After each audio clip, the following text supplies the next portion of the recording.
as we welcome back to our studio here Michelle Suskauer, our legal correspondent, and also, of course, we've got Morgan Thompson back with us to discuss privacy and the difference between state statutes and the overreaching federal statute.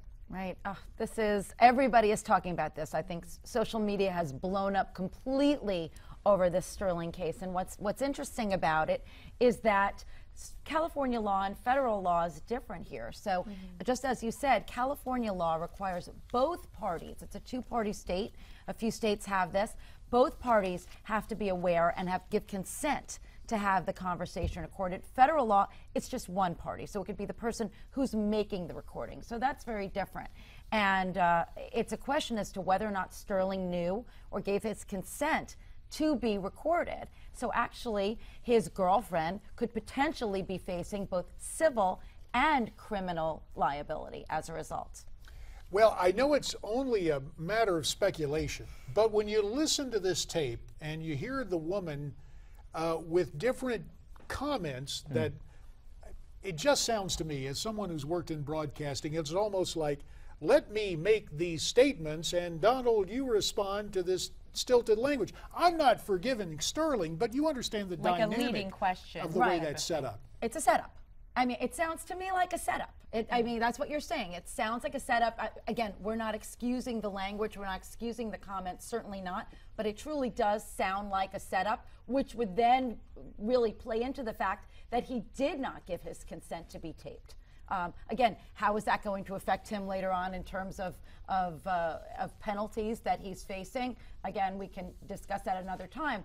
But in terms of any potential liability against her, it sounds like this is someone who was intentionally doing this to mess with him with what the statute is saying, with tortious This is a really intent. big issue.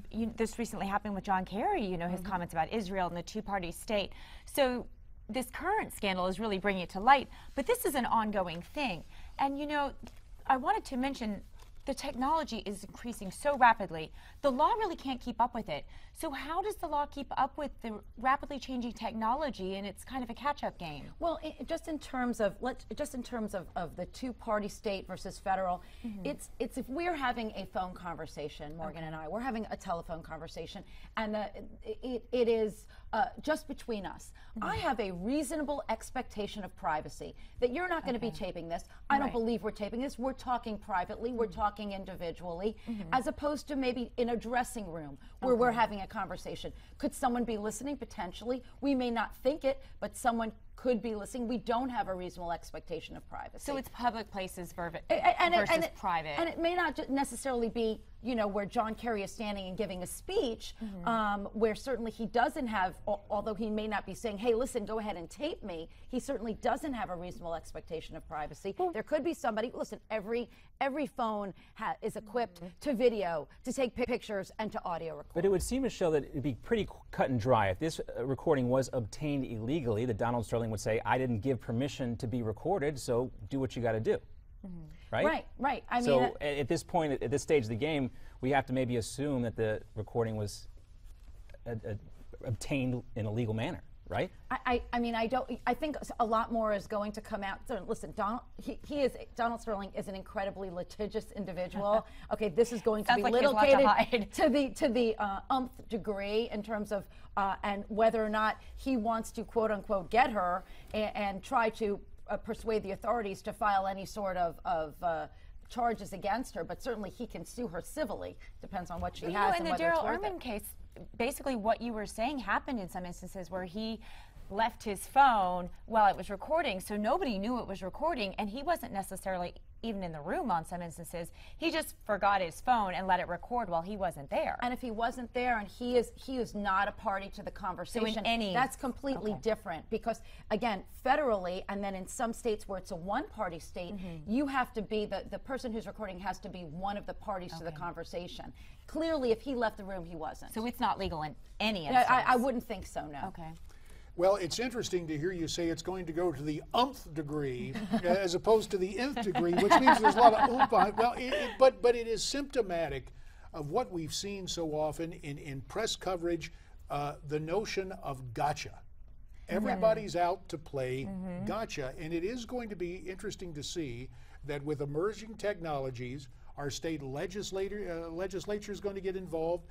Will we see a change in federal law trying to rein in the use of these omnipresent technological devices at our fingertips?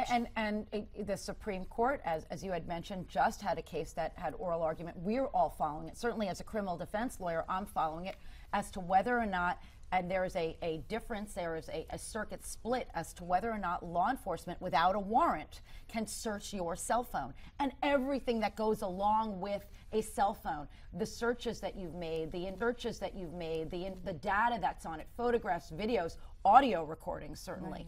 So that's going to be very interesting. We're watching that closely. Well, while we have you here, Michelle, we want to set up a little debate with you and JD based on that story we were talking about last week, and that's with these execution drugs right now. Now we have this guy in Oklahoma was supposed to be executed last night. He is dead, but not as a result of a successful execution, if you want to call it that. Now these drugs are being questioned. This is the guy right here, Lockett. This is the other guy who was supposed to be executed, now looking at a 2-week stay while Oklahoma reviews its procedures.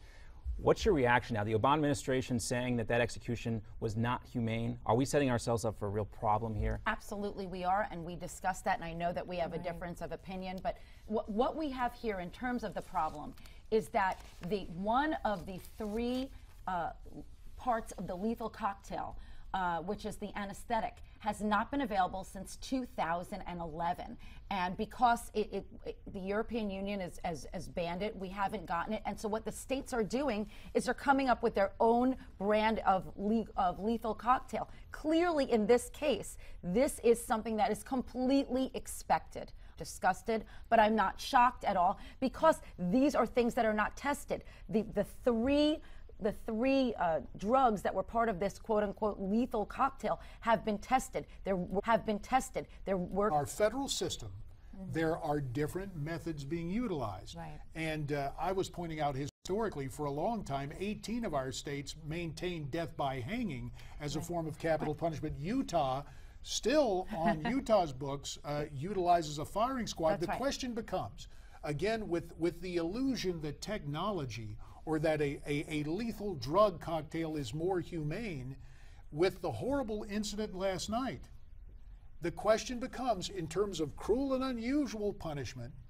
the Utah method of the firing squad, which to some people sounds so primitive, actually may have been a more humane method to be utilized than what we saw last night in Oklahoma.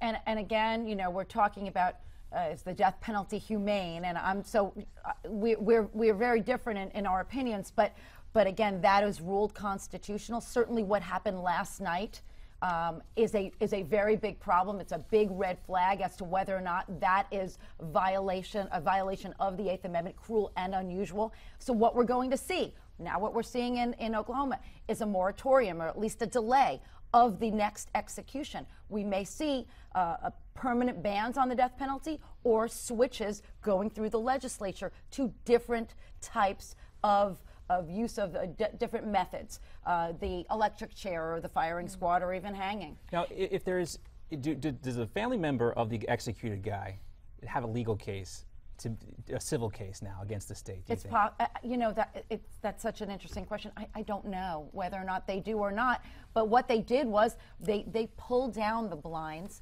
and so that they couldn't see, but he did not die from directly the way that he was supposed to, was ordered by the court to die. He died from a heart attack as a result of this crazy cocktail that he was Michelle, given. That was untested. We talked about this last week, and I know we only have a few minutes now, but I did want to say we put down our animals humanely all the time. Why can't they just expand that to the size of a human? I mean, if it's good enough for our beloved pets, it's certainly good enough for our criminals. Brings to mind the book They Shoot Horses, don't they? Yeah. That was the question, and it was literary, but here there may be some poignance and some pointed reasons for asking it. More questions to talk about, including the Donald Sterling case, and your input welcome via Twitter, email, and Facebook. Stay with us.